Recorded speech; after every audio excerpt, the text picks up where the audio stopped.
Yeah, we need some more shelves down here for that stuff. Things, many things. Welcome to episode 9 of Auto Off Topic. I'm your host, Andrew, and joining me as always to help with hosting duties is Brad. Good afternoon, Andrew. So this is going to be the last episode recorded in 2016. Aw, sad face. Which, I mean, we only started in November. Right. So it's the 9th episode. Which is pretty crazy, actually, when you think about it. Yeah, There's 9 been weeks. 9 episodes. Yeah, 9 weeks, I guess. So anyway, we just want to thank you all for listening. And we're looking forward to 2017 and having some guests on the show. We really appreciate all the positive support from friends and family. And, Absolutely. Yep. Thank you, wives and fiancés. Yep. I know my parents like to listen. parents, yeah. And yep.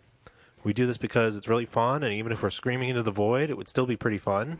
But it's nice to know people are listening. Absolutely. We did this anyway for the past 30-something years of our lives, so yeah, we have a lot for you guys to catch up on. I think probably the next time we're in the car for like a while going somewhere, it's just the two of us. We might try to do something in the car. Just the two of us. See if it works. I don't know. It might not work. Might sound terrible. It's worth a shot. A couple of our cars are kind of loud inside. Some are pretty That's good. what happens when you drive 30-year-old cars. It's true. Noise, vibration, and harshness wasn't a word yet, or a phrase yet. No. Any, well, I've got some New Year's resolutions for Auto Off Topic. And Okay. I want to do some more video work, because I only did that one video. 100%, and we didn't do anything with it. Oh, we did the video with the Crescent. I forgot about that. I What did the video you're thinking of? I did the video with the hubs. Oh, which we also never really promoted. No, because it's early, so. But there is a video if you want to know how to put swap your auto lock hubs on your first generation Montero to manual hubs. It's really a pretty universal style swap with minor modifications that the instructions would work on most auto to manual swap hubs. Yeah, so came out pretty good. I did voiceover work on it for the audio, but it was really the first it was a learning experience with video. So hopefully it is helpful if you're doing an auto hub swap, though. Yeah. I mean, hey, somebody might have gotten help from it. So hopefully you need to tag it better on YouTube. Yeah, that's a trick too. The trick with YouTube is you just have to constantly put stuff out. Yeah. So that when somebody watches one of your videos and they see other videos by you and kind of get it all together. You know, people think that it's not that much work. No, it's a ton of work. It's a lot of work. And people that do it all the time. That's why they get paid to do it now, because it's a lot of work. It's a lot of work. It's a lot of work. And when you do it well, it really shows. So, well, I'm going to keep trying with that. Hopefully that's the other thing, too, because a lot of times we like to just go work on stuff, and that's the problem. You just want to work on stuff. Right. If you want to make a video about it, takes more time. It's one thing if you want to just take pictures while you're doing it. That takes, like, nothing. Especially with phone cameras and everything. Exactly. Really well, yeah, camera phones are so good that you can, like, I don't even have to bring my DSLR or anything. Right. You can just do it with a cell phone, and it's really good. Which, honestly, you can with video to some degree, too. Yeah. I mean, I've seen a lot of... I watched one of those Chris Fix videos before we started tonight. Okay. About drum brakes. Mm-hmm. And I never really watched one of his videos before. It was really, really good. The way it's all set up with a cell phone? No, it's definitely with like a GoPro and stuff like that, but it's first person, and maybe he's wearing like chest harness or something while he's doing it. Looks pretty good. Yeah, I should watch that one because I really hate drum brakes, and any I don't help mind drum brakes. Just so many pieces. I've done them so many times now on all these just old so cars many pieces. I hate them. That I just gotten used to them, and they don't bother me anymore. So it's not that it's impossible to do it. I just hate doing it. Yep. I much rather do discs. So I also want to share some more photos that I've taken and some that you've taken, Brad. Even back catalog of photos, because we have like years and years of photos. We could do an article a day for the next a few months and not run out of photos. I think there's stuff that I took this year that I didn't even post anywhere. It's the same. Likewise, a lot of car show stuff. Just put it on the hard drive. Rally stuff. Tons of stuff. Yep. So we should write. That's definitely a good. Maybe have a once or every other week, or once a week, one of us posts a new article up. Well, ideally, there's some stuff we're going to be doing with Gearbox Magazine, I hope. Yes, thank you, Brian. So I'm working on Brian with that, and hopefully some other new projects, maybe some new cars. We'll get to it. There's always going to be new cars. Mm-hmm. That's never a thing, never a problem. Well, anyway, since it's the week after Christmas, I have a Christmas gift for you, Brad. Oh, thank you very much. I want you to open it on air because it's going to be a gift for you and all the listeners. Excellent. I can't wait to see it. I'm going to give it to you. All right. dead air for a second. So I didn't wrap it. It's just in the package that it came. Excellent. It's a flat package. I got it from eBay. Yeah, it came from overseas. Came from France, which is really important. Opening the picture up. It is a Dodge Colt. I can see that. Yep. But it's a Dodge Colt. It's a dealer brochure from a French dealership. Yes. Mitsubishi Porsche dealership. Porsche Mitsubishi. Yeah. Which That one is of them very cool. still exists. I Googled the address. But Sealed. it's not a dealer brochure. That's the cool thing. It's not a dealer brochure. No. It's a coloring book. Yeah. That is amazing. Yeah. It's got It's a 1980 Dodge Colt coloring book. yes, but it has a bunch of different. It has like the whole Mitsubishi lineup. Okay, now I'm super excited. I just shook my head in excitement because on page 3 is a Galant Sigma, which is the 4-door version of the Galant Lambada, which is a Sapporo. So So I'm hoping on page 4 and 5 there's going to be a Sapporo, and I might just be a little giddy. So what I did, and it's completely unused. It's never been colored. Brand spanking new. So what I did the other day, because I had time, is I scanned the entire book. I have a PDF of the entire book. Amazing. So I want to have an off-topic podcast Coloring contest.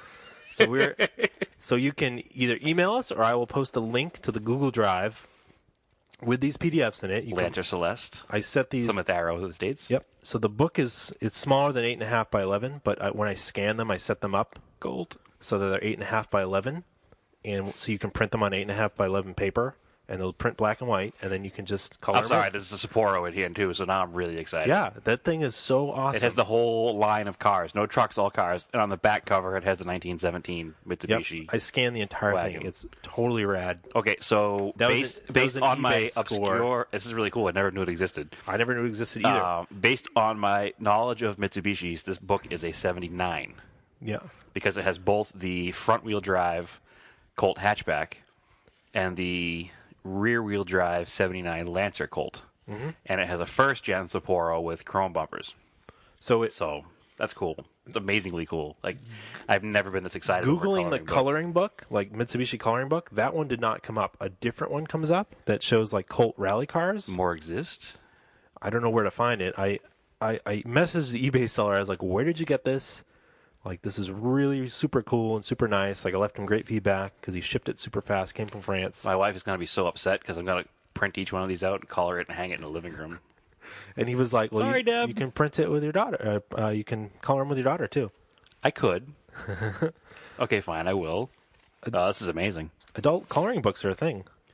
Well, I've never been excited by them. I mean, you see them in Walmart. They're usually like motivational or devotional. Yeah, and they're like really Bible intricate. ones. I mean, this is pretty simple. It's pretty basic. This is probably what they gave kids at the dealership to keep them busy.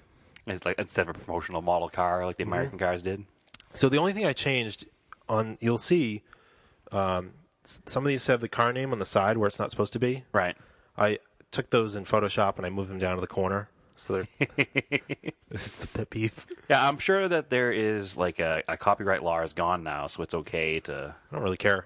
Yeah, we're not selling it, so I guess it's all I'm right. not selling it. I'm just Yeah. giving it away. I don't know if another one of these exists anywhere that's unused. Yeah, I'm not going to color this because this is awesome. It came from Michelin Concessionaire Exclusive Porsche Mitsubishi in Vichy, France. Is that means Vichy? VS? I don't know what it's Stevie. 12th Avenue, Victoria, 03205 Vichy. Yeah, I don't know how European addresses are hard to read sometimes. Yeah, especially if you're not understand the way from they there. are. Yeah. I'm gonna have to Google this dealership, and see if it's still Well, I exists. googled that address. That one doesn't exist, but I Okay. googled the name, and the Porsche dealership comes up as it's Still a Porsche Mitsubishi. it's still a Porsche dealer. Okay, Obviously, that's a weird combination. It's a weird cup, but maybe not at the time because Porsches weren't that expensive of a car. Well, they certainly late were. 70s, Absolutely, they right? were. Well, I mean, compared to now, they're not. But if you go for inflation, they were. It was a hell of a lot more for a 911 than it was for a Colt. well, I guess you had the Porsches, and then you had the Mitsubishis for the poors. I don't know. It's awesome because Mitsubishis and Porsches are two of my favorite cars of all time. So the fact that they shared a dealer that Yeah. I didn't even know about is amazing. Yeah. So like I said, I scanned that entire thing, so you don't have to color that one. This is going right on my shelf of Mitsubishi swag that I have with the Mitsubishi And notebook. I'll keep an eye out on eBay for the other one. And now that I know it exists, this is now a search You know, term. Mitsubishi coloring book. Yeah, that, and it was the search term I used was just Mitsubishi book. Because that was the night that I Right. sent you that link to that weird, The rally car book? the book about eclipses, or it was written about a fourth gen eclipse. It's this weird, but it was story. like a fiction story. Yeah.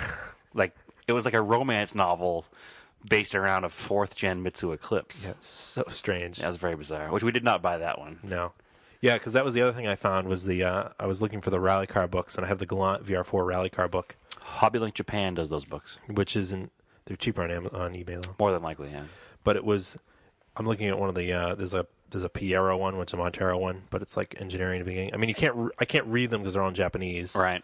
But they have like full color photographs that are It's really pretty to look at. Yeah, And let's be honest, Andrew. We only really read books to look at pictures anyway. and then I always forget that when you get a book from Japan, it opens in the reverse. Like I hadn't had Like one a in a long manga comic. Yeah. Yeah. Well, it's just because of the way the language reads, but Yeah. Well, I did get you a Christmas gift. I did not bring it with me. I'll just tell you what it is. I ordered some Auto Off Topic T-shirts, so you can represent the logo at car shows or wherever you go in the future. So we'll have some Auto Off Topic T-shirts, hopefully within the next week or so. just opening up. I forgot to talk about what we're drinking or what I'm drinking. Brad's got a cup of coffee. I do. I've got a Lame. Notch, which is a local, right, in Salem, Mass. Is not Salem or Lynn? Nope, Salem. Oh, wow. So they actually put it in cans now. Bentwater is in Salem. Bentwater's in Lynn. I mean Lynn, yeah. Yep. So it's American Session beer.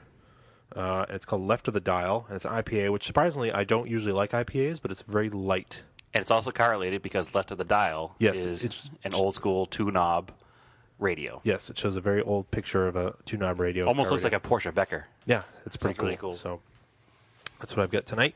Excellent. I'll have to try it. It's harder for me to drink at the podcast because I do come to the podcast and I have to drive home afterwards. So It is a light. It's a session beer, low alcohol. still, responsibility is key. That's true.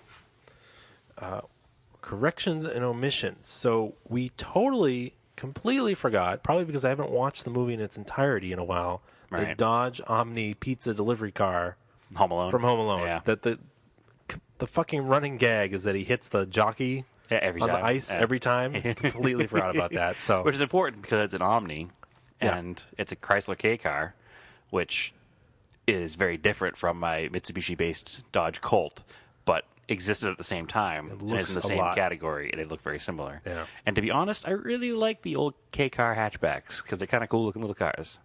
And they made rally cars in Europe That's out right. of them, so that's right. rear-wheel drive and front-wheel drive.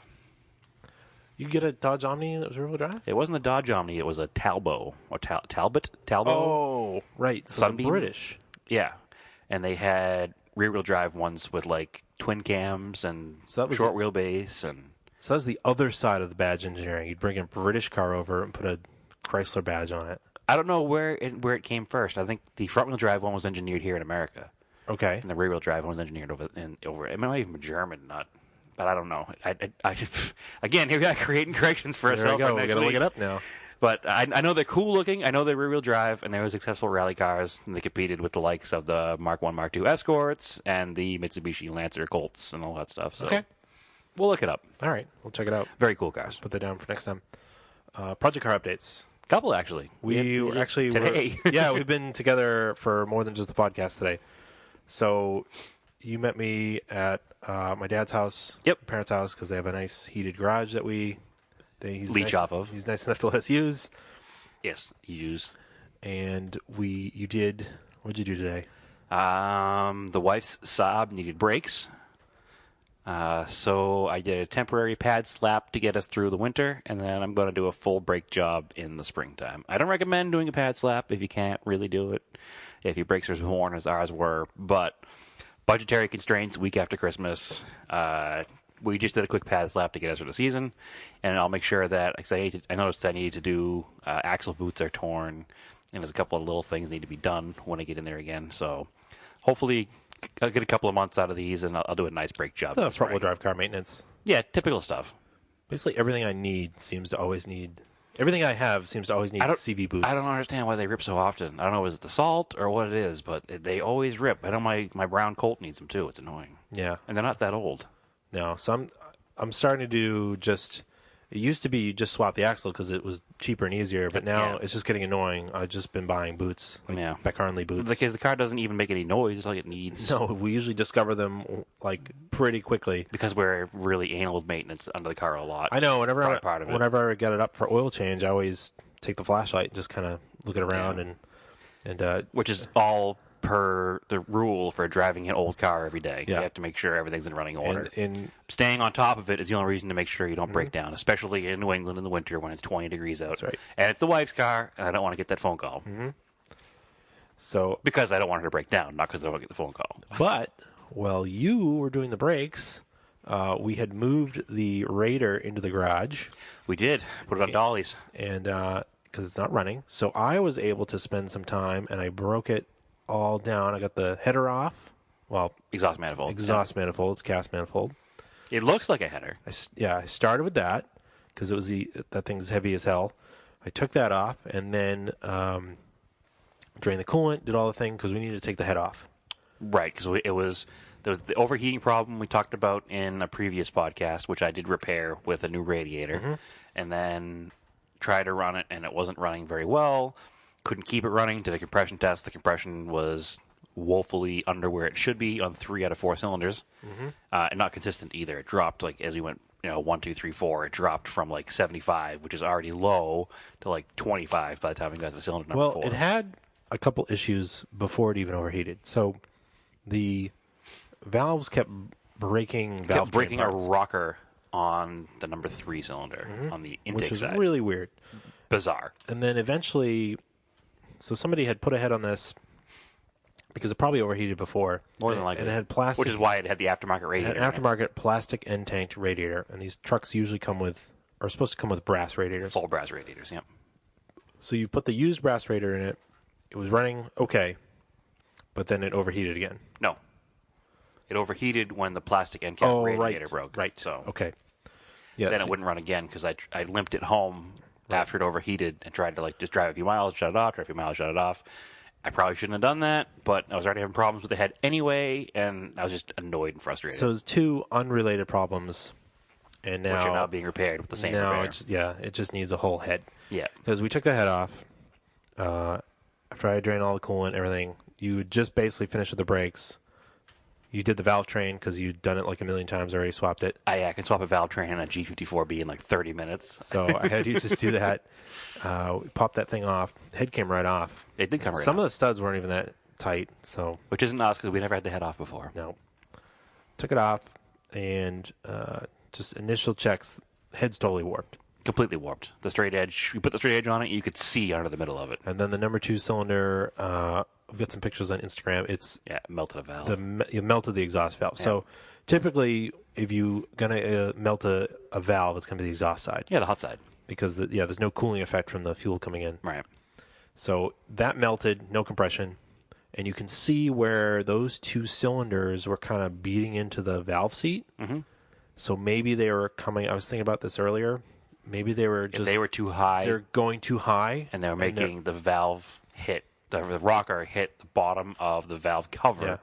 which was eventually causing the rocker to fatigue and snap. And if you look in the bottom of the valve cover, you can see the indentation from where the top of the number lash 2 and number adjuster 3. was. So Yeah. that's probably what was happening. I don't know So it why was they were beating improperly built, improperly seated valves from the something. get-go. Maybe they didn't have the right hardened valve seats. You usually there's- usually there's hardened valve seats in a head, an aluminum head. If you're looking to replace a cylinder head, Yeah. on one of those G54B Mitsubishis, and you go on eBay, there's 2 options for aftermarket parts. There's one that's garbage, and there's one that's good. Mm-hmm. I don't know what one that was.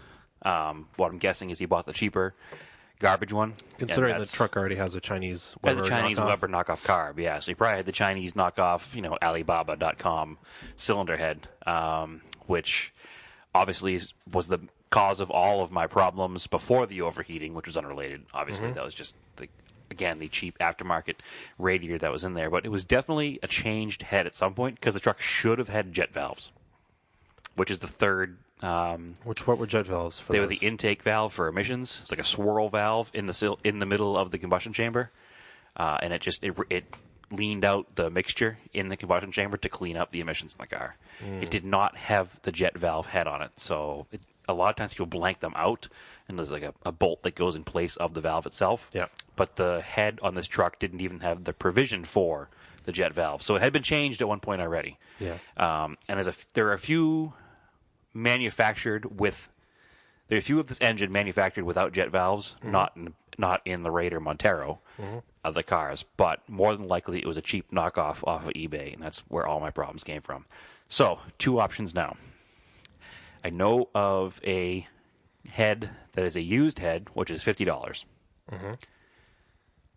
Mutual friend of ours on Facebook on the Montero group has it. Yeah. He's he runs. He used to run the Montero graveyard. Out in California. He swears it's good. I can spend $50 on that plus shipping from California and hope for the best, or I can spend between $300 and $400 and get a clear water cylinder head, which is out of Florida, which is a brand new casting, but they're the good aftermarket one. So the price is 4 times as much, but it's a brand new part. So I'm not sure which way I'm going to go yet. It all depends on finances. Yeah. So we shall see. But it does need a head. Pistons look okay. Piston walls look okay. We're going to clean them up. Nothing major. We're not going to hone it out or anything. It didn't seem to have a lot of blow-by anyways. There's no blow-by. There's no ridges inside the cylinders. I think it's fine. I mean, it's just a little bit of scoring, which it could have been from God knows what. Many times the motor's been apart, too. So there's no valve contact. Nope. No, the tops of the pistons are clean. Nope. It didn't. There was a little bit of like crystallized coolant in there, probably from the head gasket the head being warped, but yeah, the compression was just nothing. Shot. Yeah, nothing to cause too much concern over. So that's a good thing. I mean, it doesn't need a motor, so yeah. So you just got to get a full. Did you already buy an engine gasket kit? Upper engine gasket kit? I had the local Napa order me one, and then I forgot to pick it up. So it's probably not there anymore, and they probably hate me because I didn't pick it up. Yeah, but it was like $40. I'll go pick it up. Go back there and get it. Yeah, because I mean, once you have it, it's not that hard to put it back on. That's the one thing. I mean, this truck is like all open in the engine bay. With a little tiny 4-cylinder in the same space that yours has a V6, and it's rear-wheel drive, so it was easy. Yep. And I was actually surprised at how easily the head or the manifold came off the head and off the exhaust. Hasn't been on there that long either, probably. No. I mean, I sprayed it with some power lube stuff, but. But again, these trucks, as we've found in other ways, are designed to be maintained, in the desert. So they're not really difficult to work on. I was totally it was maybe 2.5, 3 hours the whole process from beginning to end. Yeah, you're working by yourself on a lot of it because I was doing the brakes and the other car. I was working slow too. I wasn't in a rush. Yeah, exactly. So I mean, if you're a flat rate, if you're moving a lot faster, you get it done. But I was just kind of cruising, like whatever, taking my time, chit chatting, listening to your dad's Sirius 70s, 60s radio. No, I had it on. Oh, that's right, first wave. No, I changed. Well, I listened to first wave for a little while at the end, but before I think I had a classic rewind. Yeah, so 70s rock, 70s music. Yeah, no, I like that. No, that's cool. But whatever. Anyway, so that was a good project car update. Yeah, that was good. I got those emails from Rock Auto where they have closeout parts, and because they keep track of what cars you have, and they send you emails on the parts that are going out of stock or whatever they're closeout. Well, they're your old cars they don't care about anymore. Yeah, so we have brake rotors for 11 cents. Yeah, $15 to ship. Yeah, the shipping is always crazy. Yep, that's how they make their money. That's what kills me on Rock Auto is the shipping, because they had on closeout those Fram air hog filters, whatever they are, the orange ones. Yeah, the orange ones. I don't know how much they are regularly, but they were like $2.50 for the Montero. That's cheaper than a paper filter. Exactly. So I bought two, and it was like $8 of shipping. So it was like $14 for 2 filters. For 2 air filters. I was like, if I went to the store, I'd pay like $10 to $20 for a regular filter. It'd be $14 for a Purolator piece of crap paper filter. Yeah. So I swapped out the air filter of the Montero because it was kind of overdue. I forgot about it. It wasn't even that dirty, but. Mostly because I was the lead truck when we were up in Maine. It was all dusty. Yeah, Jordan's truck was a mess, I'm sure. Yeah. I think he changed his the next day. He did. That week after. Anyway, so I changed that, and then under the grab handle to open the hatch, or the fifth door, whatever you want to call it, the barn door on a Montero, is the 2 license plate lights. And mine were kind of finicky. It was because one of the grounds was bad, but they're all rusty. Yeah, the whole handle's all twisted and weird looking. Yeah, and I was like, fuck that. So I went on eBay again, and I was looking for little LED lights to go in those pockets, like where the bulbs were. Where the bulbs were, so I was going to wire them in and mount them up. And instead, I found this license plate LED thing that bolts to where the license plate bolts are. Can I give my review of this part? Because I was behind you in traffic on the way home. Is it too bright? It's very bright. Yeah. Should I put tape over like part of it? Yes. Okay. Because what it does is, I'm not going to say it blinds me. It obscures your license plate. It's so bright you can't read the plate. It has to be visible from 60 feet. It's not visible from 60 feet. When you're right on top of it, you can read it. But when you're one car length behind, like there's a Jeep in between us on the way leaving your father's house. Yeah. And I could not read your plate. Oh, really? Yeah, it's so bright you can't read your plate. I mean, legality-wise, hey, there's a license plate light there. Better than no light. It's better than no light. And it's probably not because my headlights would have reflected your plate better than... It just washes the plate out completely. I've been running around with no lights, and I've definitely been pulled over before for not having a light. Yeah, I remember in New Hampshire, near your camp in Moulton Borough. Well, it's because the Mirage one would fall back into the bumper. Like, this would have been a good for the Mirage one because the mount was totally rotted away. Rotted away, yeah. And I don't know. Yeah, I think if you put some black tape or something over the front of it, or maybe you just spray the whole thing with like a black tint, it will maybe tone it down a little bit, and it will work, because it's just too bright. It's like 15 LEDs in a strip. I know. So it's super bright. I don't know, it looked all right during the day, because that was when I saw it. Yeah, well, I was behind you in traffic, and you could not read the plate. Which is, hey, maybe an advantage. I don't know. Maybe you can rob it back now. I think it's better. It was a silver 1990 Montero, but I didn't get the plate. Who could it have been? I think it was better. I think it's better than no light. I'm not sure. Even though it covers part of the Massachusetts. Now it draws attention to you, though. Yeah. Whatever. Either way, we'll figure a way to tone it down. I bought two because they were $10 for two. Yeah, whatever. Because I figured I'd save it for some other car might need them. One of these Yeah, old my Montero shit might need boxes one. might need one. So whatever. Anyway, so that's all I did to those cars. Anyway, how about scale project updates? I have not done much. You haven't done anything? Yeah, I haven't touched that Fujimi Evo. Christmas made things busy. Mm-hmm. I meant to get to it this week, and I didn't get to it. I built a couple of Lego things with my cousin and my daughter, but no car models. No car models, just regular Legos? Just regular Legos, yeah, Batman things. And See, I hadn't built a Lego set in forever. because you don't have kids. Nope. So I asked for, my mom was like, what do you want for Christmas? And I was like, this Lego Caterham kit. Right, which is amazingly awesome. And she was like, okay. Because, I don't know, what does your mom get you when you're a 30-year-old person for Christmas? Socks and underwear. Yeah, so this thing was really cool. Not even anymore. It's So I haven't built a kit, Lego set. I keep calling them kits, but I guess they're like a set. I don't know. I haven't built one Lego toy. since probably like 12 or something. Right. And they were kind of cool back then, but that was before they got like the licensing stuff. Yeah, it was always like there was an F1 car, but it wasn't like Ferrari or a Mercedes. It was just F1. Yeah, because it was like there was a while there. If you go on Netflix, if you go on Amazon, there was a pretty good documentary about the Lego company. Oh, really? And how at a certain point, like towards the late 90s, early 2000s, like they were going to go out of business. Oh, wow. They just weren't. Their kits had all these weird, crazy, unique parts, and they were just costing a ton of money for them to make, and nobody was buying them. I know they have like a rule where they redo the molds every so many runs of the part, so it doesn't get like flashing and worn out. Well, the whole point of Lego is that they fit together with just the right amount of friction, so they stick together, but you still pull them apart. And it's consistent. They always work well. Consistent. And if you ever built a non-Lego style kit, they're always a pain. Ugh, I hate those. Which is one of the ones I built. So anyway, when they finally started coming out with that licensing stuff, that was when they started taking off again. And then they created the Lego like Builder series or Ideas. That's what it is, Ideas. Right. Where people who were into Legos, so now they were into Legos when they're, when you're a kid in like the 80s and 90s, now you're an adult, but you're still into Legos. So you're really good at designing Lego kits. So there's all different ones, and the Caterham is one of those. So a fan built the car from existing Lego parts. And then pitched it. He submitted the idea on the website. It got enough votes. So then Lego accepted it. They must have worked out all the licensing, and then they re-engineer it to sort of fit within their standards. And their budget, I'm sure. Yeah, and their budget of making stuff. So it's super cool kit. It was like 200 and almost 300 pieces. I thought it was more than that.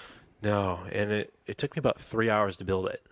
And the instructions were really good. I thought it was like 800 pieces or something. No, No. Whatever it is, it's one less piece than what I got. Yeah. Because it's the only Lego kit I've ever built that was actually missing a piece. No, but was it missing a piece, or did your dog eat it? No, he didn't eat it. He wasn't upstairs with me. Oh, okay. And I don't remember them having so many extra small pieces. They all come with extra. I don't remember small them pieces. being like that. Yeah. Like, you never used to end up with that many. I think a lot of that is due to the fact that Legos are designed for children, and children lose a lot of things. So Yeah. they always come with small parts. But, it's a really cool kit. It starts, you sort of build it up from the frame, basically. It starts with those Technica pieces with the holes in them. That's what I call them. And you basically build the backbone Because of the when we car. were building as a kid, the snap together pieces like that were Technicas. It's super solid because the damn thing is like 5 pounds. Because Lego bricks pretty heavy. are not light. It's probably weighs as much as an actual Caterham. I'm looking at the picture of the box that you Yeah, posted. It yeah. has 771 pieces. Oh, okay. Yeah. I knew it had a lot more than that. All right, well, good on me. It took 3 hours. Yeah, it's a lot of pieces. I knew it was a lot of pieces because I remember I was building a kit over Christmas with my cousin, and it was like 401 pieces. And you posted that when I was building it, and I was like, oh, ours is 401. This is 700 and something pieces. That's a lot more pieces. So Yeah. It also explains why it's so damn heavy. I know. It's super dense. But it's really cool how they used a lot of, basically, I recognized a lot of the brick pieces from many, many years ago. Right. And there's some newer ones, like the curved pieces.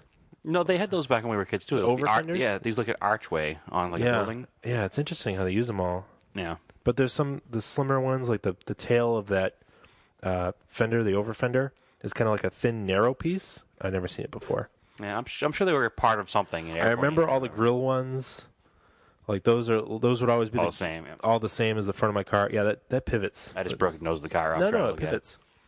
It's on one of the pivoting pieces. Oh, just to make it look scale. To make it look scale. Yeah. Yeah, they did a really cool job. It actually, it really works the shape of the Caterham. It's interesting because it's got that V body to it, but it uses the old Lego hinges to achieve that. Spread the pieces at an angle. Mm-hmm. And then you've got to use a combination of the smooth pieces and I don't know. It's just really, really neat. But the one piece that was missing is the piece that's the seat. Well, it's the what would be the seat cushion that you sit on. So at least it's the last part you can put in the car if you had to. It's like a 3x2 smooth. Yeah. I don't know. I guess that's what that's called. But I don't know. They have the Lego hotline, I could call them. Yeah, the mirror, the piece that's holding the mirror is like a ray gun or something. If you look at it. Yeah. Well, I know you pointed out to me earlier. Yeah, the exhaust manifolds are like the 6 shooters from the Wild West sets. Yeah, the ones the little Lego guys held. Yeah, and it's really cool looking actually. One of the hose pieces is the Indiana Jones whip or something. Oh yeah, I can see where it's clipped in and it has the leather grip on it. Yeah, it's very cool. Yeah, and then it's cool because it has all the the striped parts where are Remember you used to have to put stickers on your Lego kits? Yeah. No, you never do this anymore. They're all some of the Lego kits still. Oh really? Yeah. These are all lithographed. I built a Batman. Even the special smooth piece that says Caterham and really small. And the license plate. Yeah, right there. Yeah. No, I built a Harley Quinn and Batman motorcycle combat set this weekend with Maria, and that had stickers to put on in the end. But no, it's a pretty cool kit. It's got little pin jacks, whatever jack stands. You can stand it up and take the wheels off if you want. Oh, it even has. It's kind of hard to see. Can you see the brake rotors are in there? I can't. What's all put together here now? It has drilled and slotted rotors. If you catch some light in there, yeah, I can see it's like a sticker. Yeah. That's those really were cool. those were all pre-made. They went right on the axle. But Very if you cool. flip it over, you can see how the backbone's set up. Oh, the chassis of the car itself. Yeah, that's cool. Yeah, it's super sturdy. The whole back was all locked together with extra pins. Well, I know they have a few different licensed car sets. They have the Beetle, the Volkswagen Bus. They have that Ferrari F40. They have the Mini Cooper. And I've always wanted to build one, but I've never been able to justify the $100 for a Lego set. No, so I never have. This one here is a little bit less. I think it's like $60 or $70, but it's still pretty cool. I might have to build it myself. It's really neat. It'll look good on the shelf. Yeah, it's almost scale. It's nice. It's very well proportioned. It has a good scale to it. Yeah, definitely. It's probably like a 1/12ish. Mm-hmm.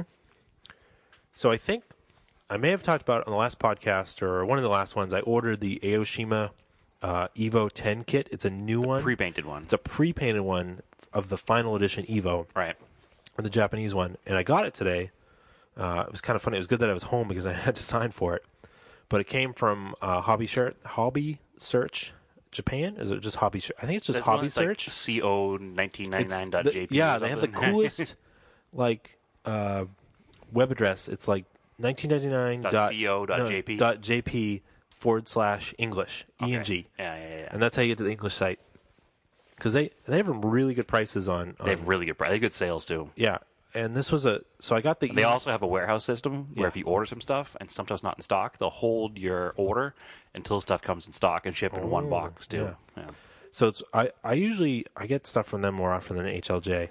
They have better stock than HLJ does. That's the problem. HLJ is HobbyLink Japan, HLJ.com, which is also a good source for getting things from Japan. So other things. I'm part on their email list, and I get their emails. And once a week. This was on the email list, and it says pre-order. So I sucked you in. So I pre-ordered it, and then they're like, "Oh, it's ready to be, purchased." So you just pay with PayPal, and then it showed up amazingly fast considering it came from Japan. Yeah, stuff from Japan does come pretty quick. I've noticed. Well, they don't recommend the sea shipping. They recommend whatever the shipping is. SAL. It's SAL. Yeah. So it's surface, air, land, or something. Land, yeah, just whatever they have next. Yeah, so it's reasonably priced. And it shows up a lot quicker. I got a set of wheels from Japan, like actual car wheels, not model car wheels. Mm-hmm. Granted, they were small wheels, but they came in 2 boxes. I ordered them. It was cheap. They were like a used set of wheels. From like Bai or something? I bought them from Bai, which is a third party that will buy stuff from Yahoo Japan. Yes. Because as a non-Japanese resident, you can't buy things from Yahoo Japan. So they have third-party companies that will buy for you, ship it to their warehouse, and then ship it from their warehouse to you. Which is a good thing to know. Yeah. But it doesn't cost as much as you would think it would either, because the really wheels, reasonable. Used wheels in Japan are not a ton of money.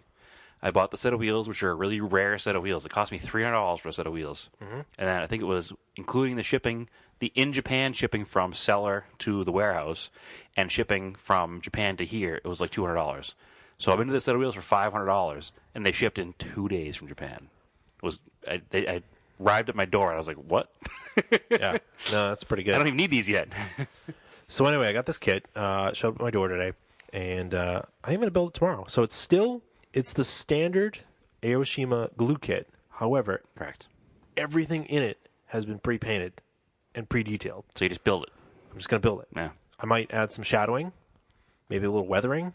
Yeah. But that's it. I'm just going to put it together, and it'll should feel pretty good because to complete a model. Yeah, it's avoiding all of the hard stuff. Like you don't have to paint the body, you don't have to paint the trim, and as long as you don't try to pass it off like you painted at a model car contest, which somebody I'm sure will. Yeah, and it was only like $35, like shipped. Yeah, so not good bad at all from Japan in 2 days. So good.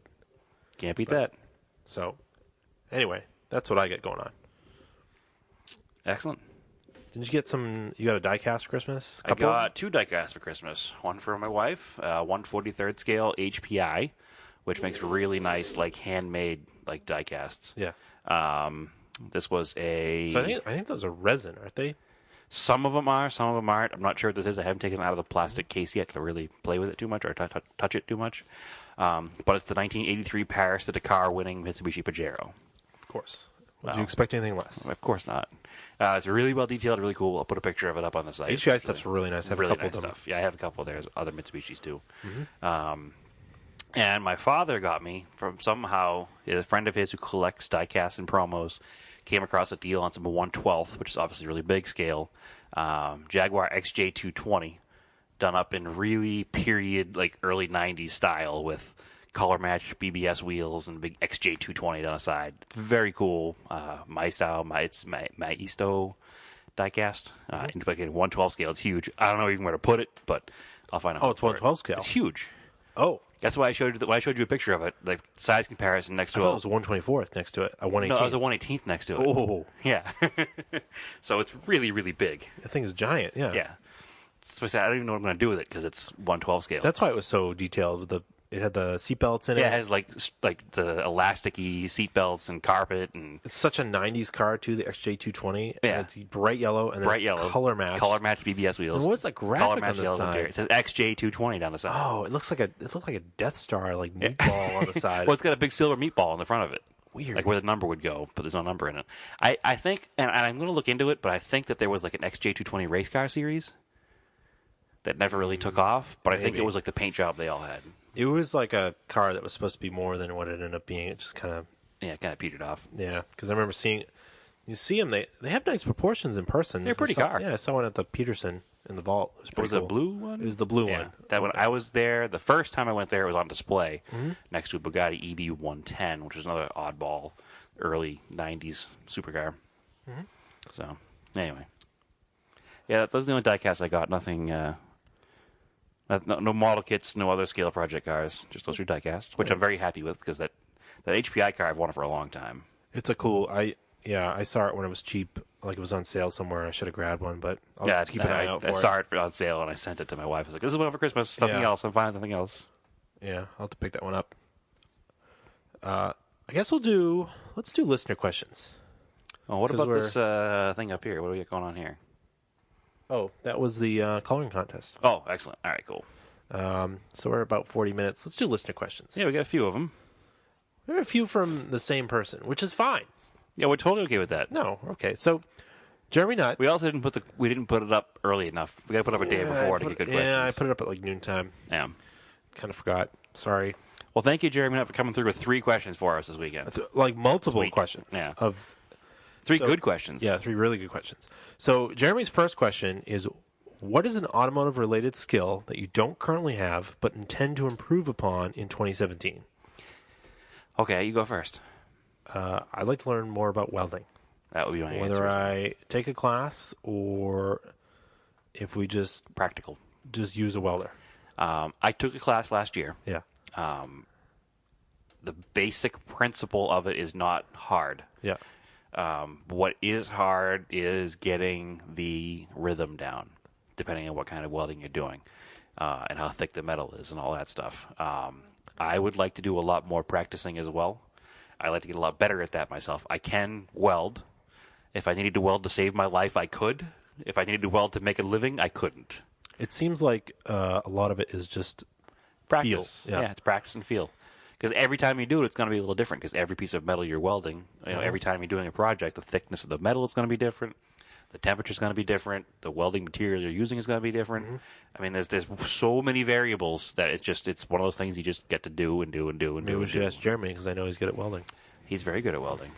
One thing that I'd like to get better at this year myself is marketing and selling things, because I have some pretty badass cars I've been trying to sell and nobody's buying. I think it's the time of year, but Well, still, I need to learn marketing a little bit better and get better at that. I'll I mean, work it's not on really that. an automotive skill, but it's a skill set that I'm going to need for the future. we'll work on that. Yeah, I know.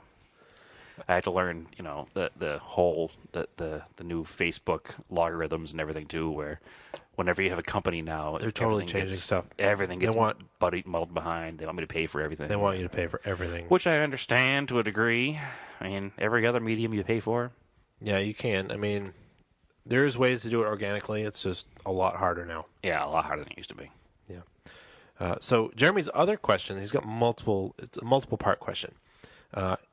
So the first part is, how does a person get started in the most entry level of rally racing? And I was going to say, start with your local SCCA rallycross. That is the most entry level. That's the most It entry requires level. You can show literally up no prep. with a completely stock car.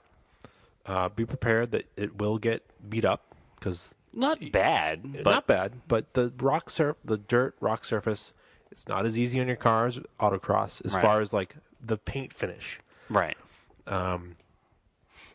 A lot of times you can show up and do a snow one if you're in that type of climate, and those are pretty easy. Pretty easy on the car. We did one in my daily driver once. You can. The best thing to put on your car is snow tires, Yep, cheap snow tires. cheap snow tires. Firestone Winter Force, Yep. used set of Blizzaks, whatever Start you can get your hands in on. the stock class. There's Yep. like a bunch of stock classes, and then if you want to progress in rallycross, Well, the good thing about going to Rallycross is you're Yeah. going to meet a lot of people who do multiple forms of rally. exactly. And you're going to meet people who do stage rally. And you're going to meet people who do rally sprints. And you're going to meet people who do like the GRC style rallycross. And you're going to meet all these people that are into rally. And they're going to say, hey, you say, hey, I want to do more and more rally stuff.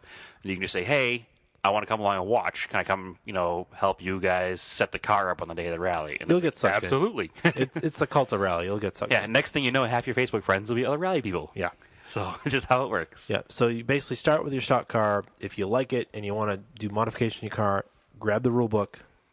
You modify it to the rule book.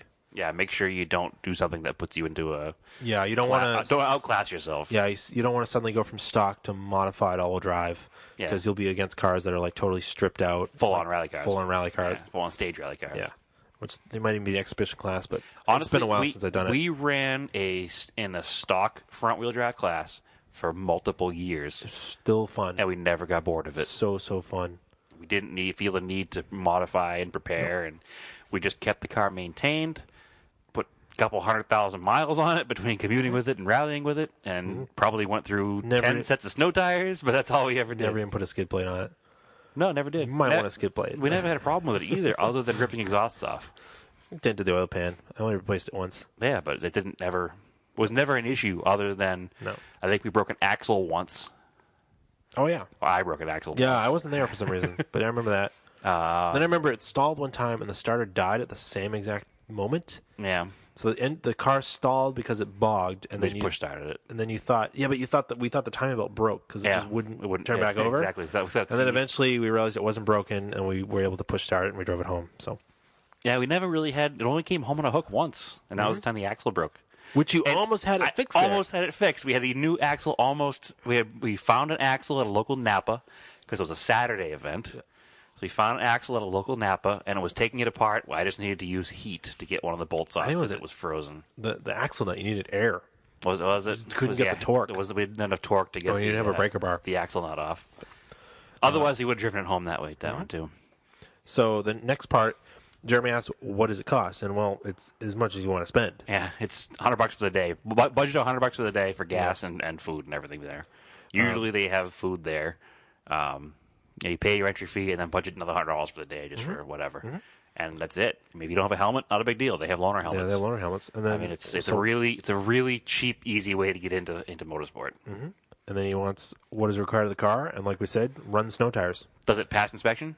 Yeah, is it safe to drive on the road? If it passes state inspection, it will pass.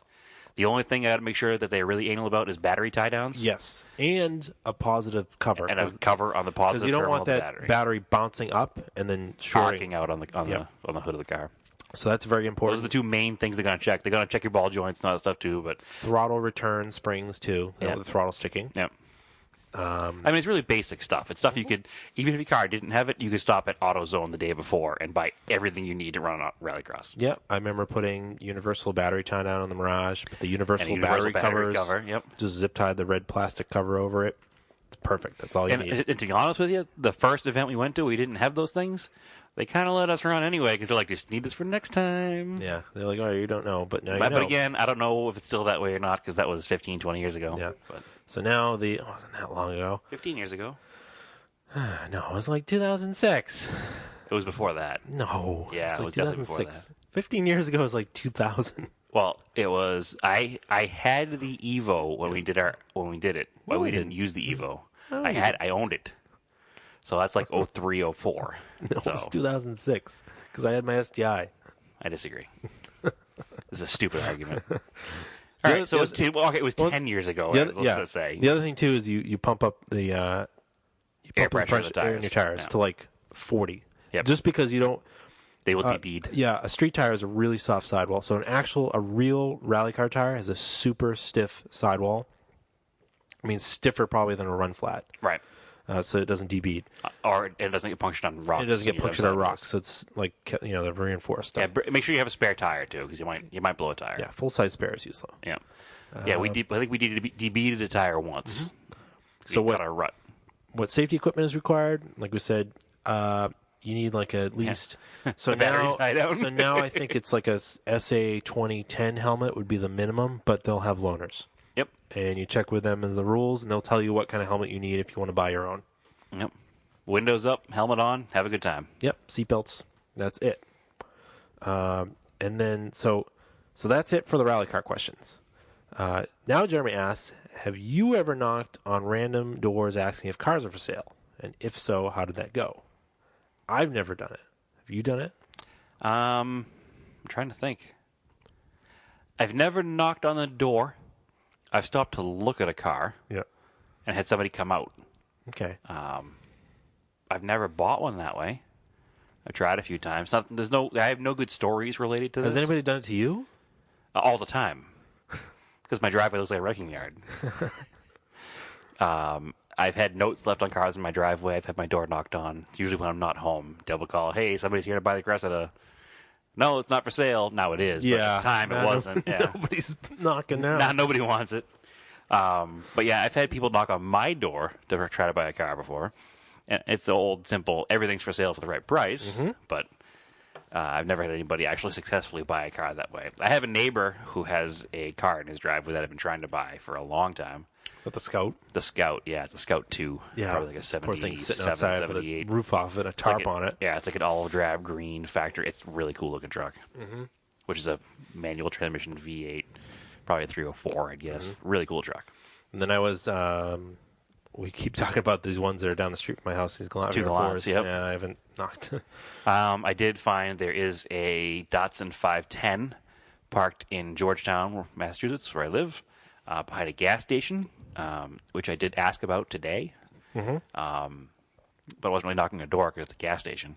It belongs to somebody who works there who lives in another country right now. Oh. So it's currently not for sale because the owner isn't even here to tell me if it's for sale or not. But okay. I'm going to keep my eye on that one. I'm kind of like, as far as like selling stuff or buying stuff, like it used to be your go-to was Craigslist, but it appears that Facebook is now trying to take over the Craigslist. It hasn't really yet, corner. though. I mean, I found a few things on the Facebook groups. Yeah, but they're not aggregated good enough yet. But I search mean isn't good enough. the for sale part thing that they have do you use the app on the phone? It has a for sale thing. It does, but it's not as easily searched as like Craigslist is. Okay. So that's where the Honda came from. The Honda Accord that I have, the 56,000 mile Worried that original I'm missing 79 deals Accord. Yeah. on Monteros. There's Monteros that are going unpurchased. Oh, that's what I forgot to cover. I was like so close to buying a 99. Like we test drove it and everything. Yeah, so close to buying a 99 Montero. So it's what they call the 2.5 gen, has the box flares, which are amazingly cool. It was bought at auction. Linway Auto Auction. Yeah. It was posted on Craigslist. So I contacted the guy. He was very nice. He was very honest. He's like, I don't have the title. He's like, I don't want you to look at it. I was like, no, I want to come look at it just to make sure. And then once you get the title, just call me and we'll do the deal. So, the truck had like 190K, not that much rust. Had the locking rear diff. And no rot in the frame. No rot in the frame. Yeah. Just some scale. The Super Select 4-wheel drive. Yep. Had a couple issues with the 4-wheel drive. The central axle disconnect's probably sticking. The lights were flashing. Stuff we know about. Yeah, totally fixable. The engine didn't smoke. It sounded nice. Yeah, no knock, no ticks. He texted me today because he said he would have the title by Wednesday. Apparently the bank's out of business or something. He can't get the title, which is whatever. Fine. He probably can with more legwork, but whatever the $400 profit he's probably making, he doesn't want. Yeah, the truck is just not worth it to not have a title. There is a way to get a title. I could have bought it, but it's not worth the legwork because for a similar money that I was going to pay for this truck, I can get one out west. Yep. That's totally rust free. Yep, and the seller was probably I think he was from the Caribbean somewhere. He's from the Caribbean. He'll probably or something put it like on a truck and send it down there where it doesn't need title anyway. No, it'll sell down there for him. So no big deal. Search continues. I was just kind of casually looking for one. And it wasn't like we needed to buy one. Your truck runs fine. Nope. You just saw it. It was a good deal. I basically want a second-gen truck because it's the same frame, the same type of chassis underneath. More stuff. But just with a better transfer case. It's actually it's a factory air locker rear. Right. And this is only certain models that got it with the winter package. And just a nicer interior and the cool box flares. Yeah. And more horsepower. And a lot more horsepower. Yeah. Twin cam 3.5, right? Yeah, so it like 215 versus the 140. So. Yeah. Which 215 doesn't sound like a lot, but when you're talking a 4,000 plus pound truck that had 140 in it, it's a lot. It's basically,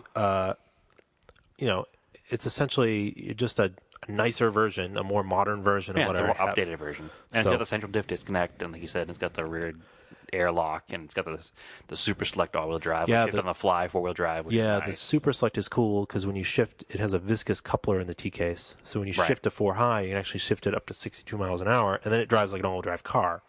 But when you want it off-road, you can shift into the lock version, and it locks 50-50.